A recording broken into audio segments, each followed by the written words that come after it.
Hey guys, welcome back. So today back on Caspa, doing a little bit of work on here. What I've got to do is, let me flip this camera around and show you, is make this big Affco crossflow radiator fit where this little wee upflow or downflow radiator it used to fit, and we've got to also make room for the intercooler that's going in, and set the radiator back far enough that it's going to have room for the intercooler, and open up this core support so that we get the full benefit of the airflow. There's no point putting a big radiator behind that little opening, so we've got to cut the opening way a lot bigger, beef it up where we need to, and get this big ass radiator in there. Okay, I'm going to throw this camera up on the tripod and get started. Alright, break out the tape measure. Now this radiator is 27.5 inches wide, which basically will fit just inside the chassis rails, and the chassis rails are about there. Not about, that's where they are. So we've got to take all this out of here. So that's a big piece of airflow, I guess you could say.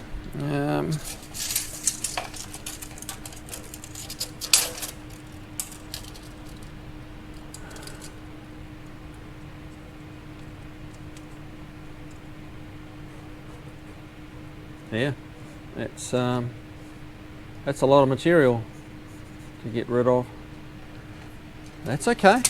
It's going to make it cool. They need a bit of cooling when you're getting 600 odd horse out of a supercharged Coyote. So before I cut it though, what I'm going to do is fabricate up the side panels. We're going to just basically have a flat sheet that has a little return to plug weld in through here, and then a return on the standoff, which then the radiator will then bolt to that. So I want to get those like bolted and mocked in place before we start cutting that out, because I'd hate to cut it out and go, ooh, that was a little bit too much. I'm going to do that now. Okay, so I got my two pieces of metal folded up, and that was just a height times depth, and then allowing an inch for a flange to bolt the radiator onto, and kind of 5/8 of an inch to plug weld into the core support.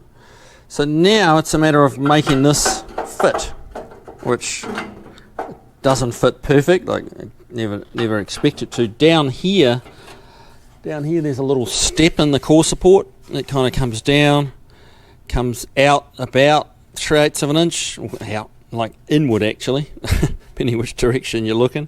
Comes down, steps backwards and goes down again. Not sure why they did that at forward, but they did that on both sides.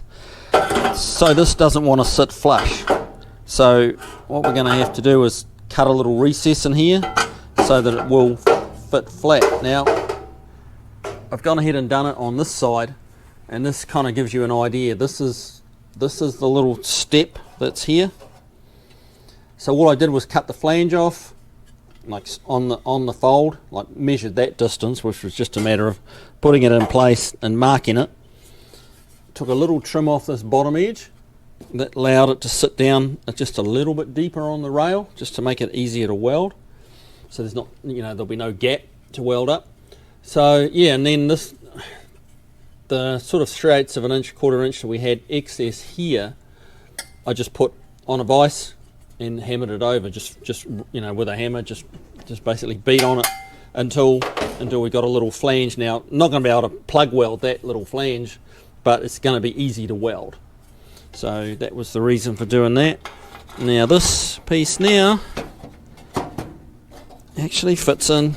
It's a little tight at the top. We must have a little tiny bit of trimming to go there, but that's fitting nice and flush here. So let's just run a weld along this bottom edge, weld across the front edge there, and all this is adding a lot of structure into the core support, because you've basically you put a panel this way, which is going to stop the core support going backwards and forwards because they're very thin and flimsy through here. So there's that, and then what we'll do is we'll put a cover panel over all of this, and yeah, it's going to be slick. So I got a little bit more trimming to do on this one to make that drop down in there, and then we can just like measure and check your measurements and get this square, make sure these are vertical and the gap across here is parallel, get them burned in. Then we can trim out all this excess, all this junk that we don't want. Well, not junk really, but you know, like blockage that's going to block the airflow to the radiator. And what I'll probably also do is make a bottom panel across here to seal the air that comes in. What I don't want is it dumping out through because the radiator is going to be back like this far, so I don't want the air coming through here and then dumping out, like bypassing the radiator and going under the car, because one, you don't want air under the car, and you do want all the air going through the radiator. So yeah, but that's, because this is stage 1, that'll be stage 2, making the panel across here, and then stage 3 will be making this upper panel up here. So let's get cracking.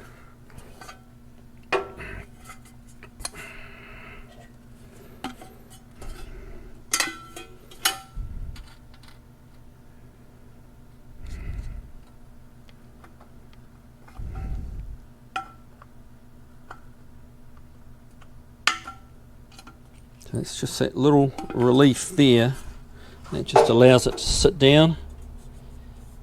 And there's quite a radius on the corner of the rail here, so it was going to be quite a gap. That just closes that gap up nicely, lets it slip under here nicely. Then it's about vertical. Now there's a little body line here, which is there. And that there is the step, so that we'll just mark that over to here. So that's going to need to come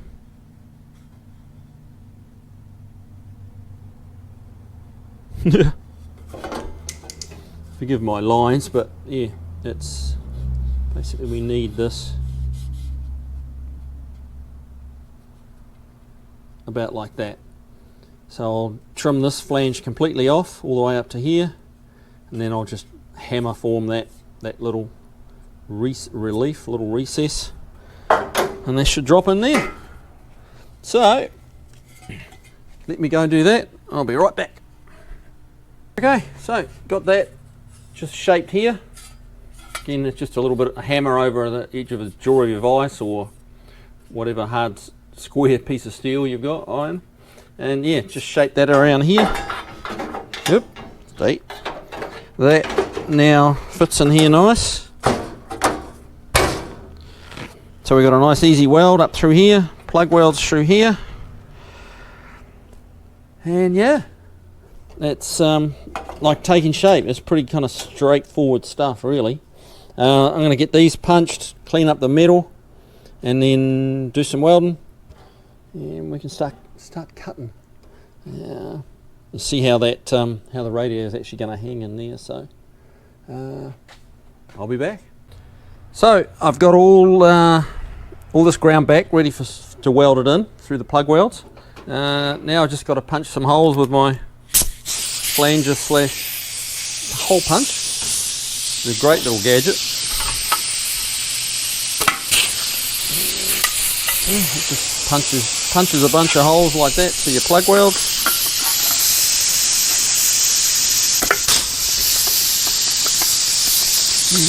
Stick sometimes.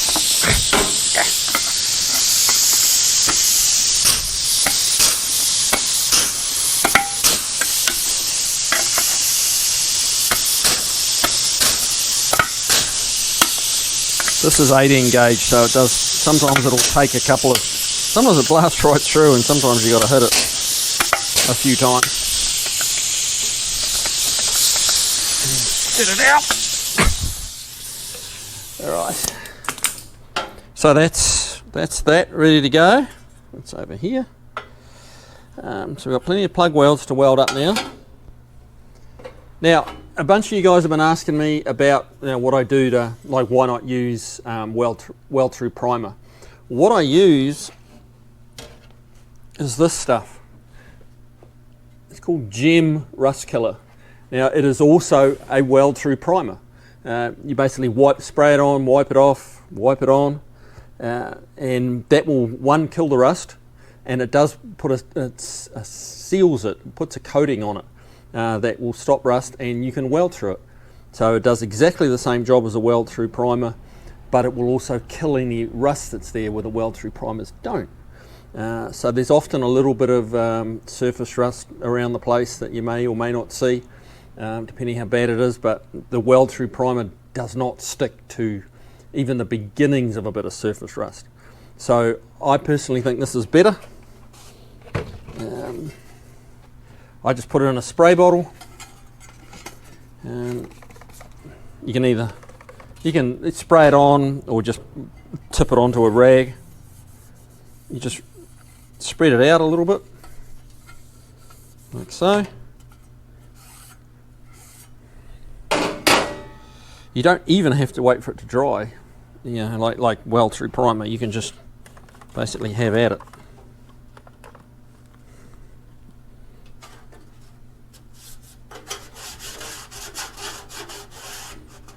When it does dry, it kind of puts a dull finish on the bare metal.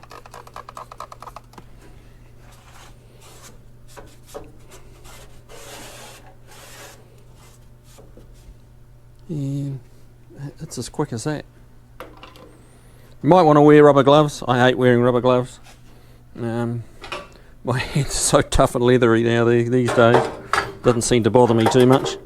Now, I did mark this out already. Basically, it's a matter of putting it in here, getting it, square where you want it.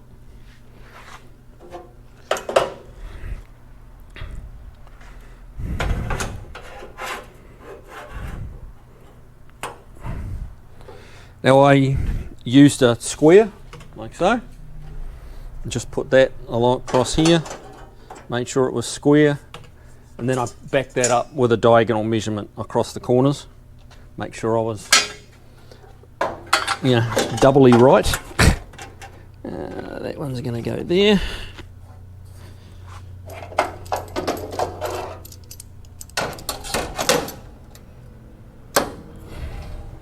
Right, now we can start welding. Let's break out the welder.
I'm not going crazy with the welds just yet, because what I want to do is get it tacked into place, actually get the radiator fitted to it just to make sure it's right, because if you stitch all those in there now and somehow you screwed it up, you'll be very disappointed.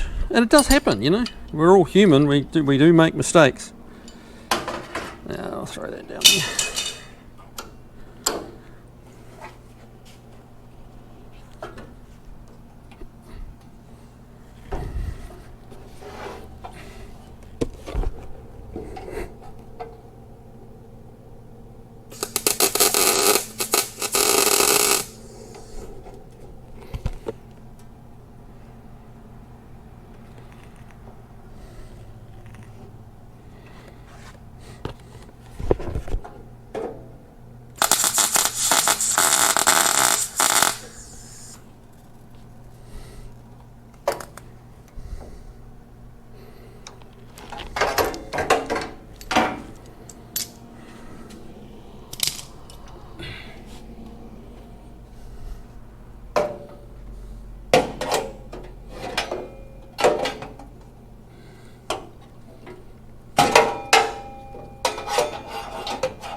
Right, that's enough to be able to move forward.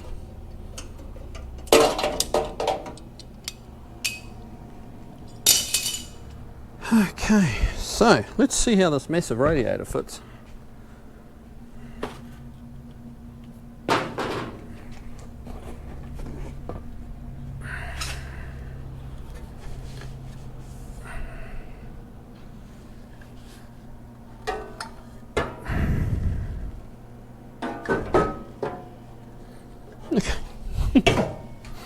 Hope you put it the right way up, wouldn't it? Like, seriously. So that is going to go there. I'm going to trim these wings off a little bit, make them the same size as the support panel. But that gives you an idea of how that's going to go. And we've got a nice little gap here to fit the intercooler radiator, or the the water to air radiator for the intercooler. So yeah. Now, as I say, I'm going to make a piece to go across the bottom. Get rid of that. Alrighty. So, next. Got it, the radiator clamped in now. And I've marked out, I'm going to mount it on 3 holes either side, which I've just got marked, measured out. Got those distances right. I'll drill it through just with a pilot hole.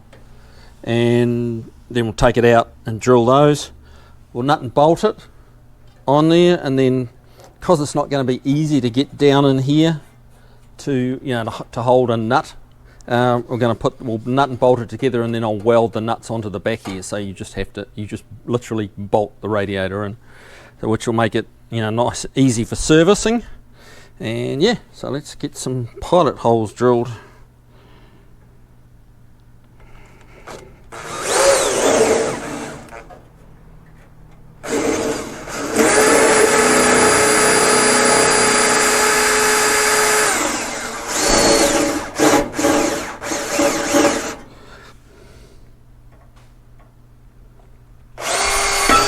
Yep.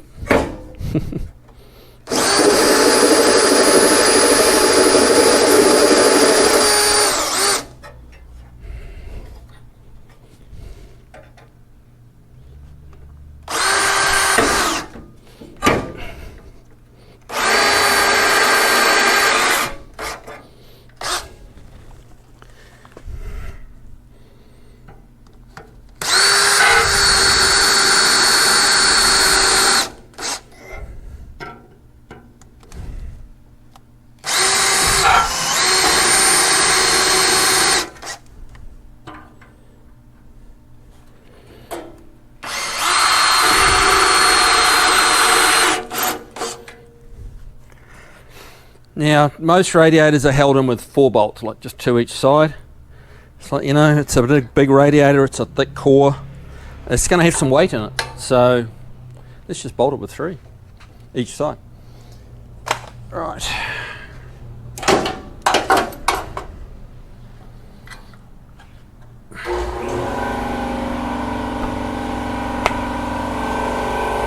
There goes the compressor. Right, I'm going to finish up drilling these holes and get the radiator bolted in, and I'll show you the next step. Now, one more thing. This area here we need to cut out to open this up. Now we need to cut here. It's going to be easy to cut from the outside and trying to reach in here and cut it. So what I'm going to do to give myself an idea is actually drill just a little hole through, sort of top of where I want to cut and at the bottom. And that will tell me exactly where I need to cut. Just like that. And about there. Then all I need to do is draw a line between the 2 little holes I've just drilled. And that's the straight line we want to cut to get rid of all this metal that's just blocking our air. Just like that. Like that. So you can see how much bigger we're making this radiator than the stock one. Quite a bit. Right. Now, where's my straight edge gone?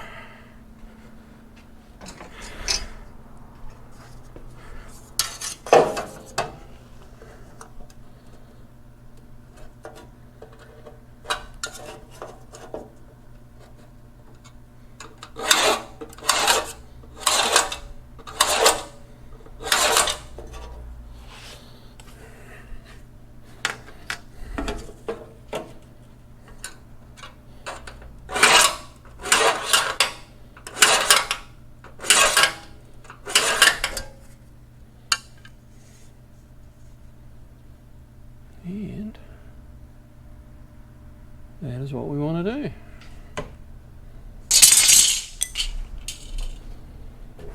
I've got a bit of cutting to do, so I'm just going to grab some earplugs.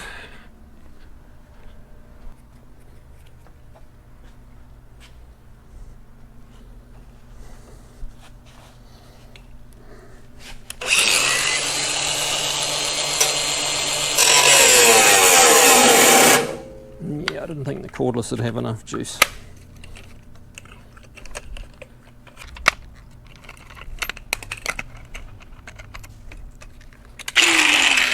Load up the motor.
So yeah, that's a lot bigger, huh? That is going to capture a lot of air. So yeah, let's keep going.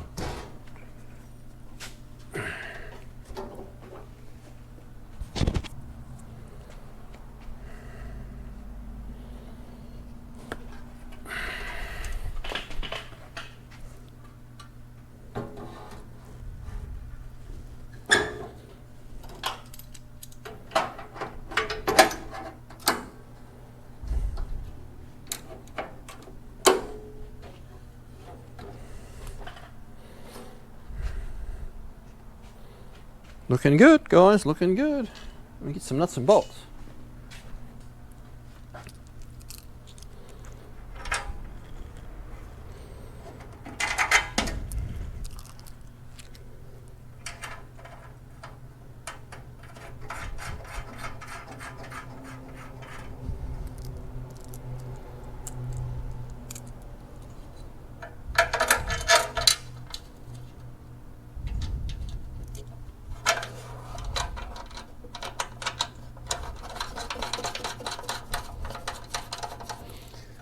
Sure if you can see there, but like it's pretty snug right in here. I can get my hand down there and hold on to that nut, but when the rest of the car's assembled, it's going to be a little tough. So that's why I'm going to weld the nuts in there. And you can just reach in from behind and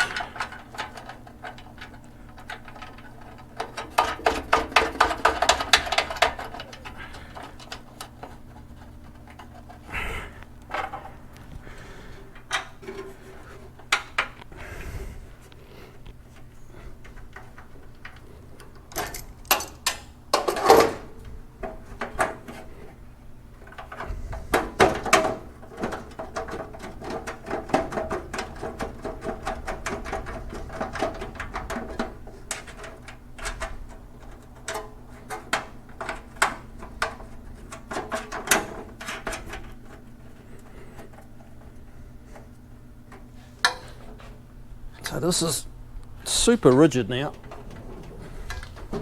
Not going, that's not, the bolts aren't even tightened up, but that's not going anywhere. So now the panel that is going to go over the top here, I'll show you. This is one off another car that we ended up not using. It was actually off my old man's car, and we changed the hood so this then wouldn't clear. So, but basically it's a little panel that's going to go like that. This has to be longer. Let me grab that camera and I'll be able to better show you kind of the look I'm going for here. Bear with me, guys. Okay, so this radiator's further back. This panel normally kind of goes there like that, with the radiator cap popping through that hole. But this is obviously not going to fit, but it gives you an idea. This panel bolts into the sides here, runs across, and obviously we'll have to make it that 3 or so inches deeper to reach the front here.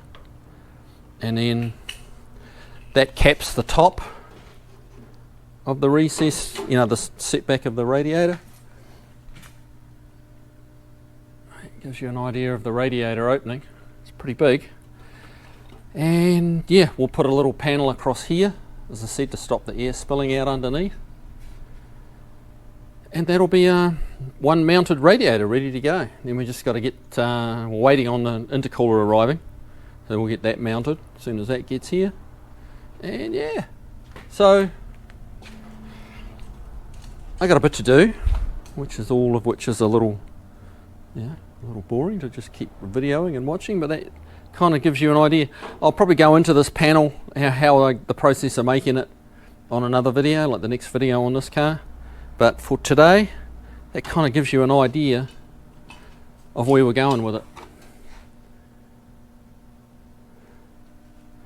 So yeah, not terribly complicated, not you know, you really, it's not rocket science. It's just bending up some pieces of sheet metal and getting them welded in. So that's exactly what I'm going to do now. Alright guys, well, take it easy. I will see you on the next video. Take care.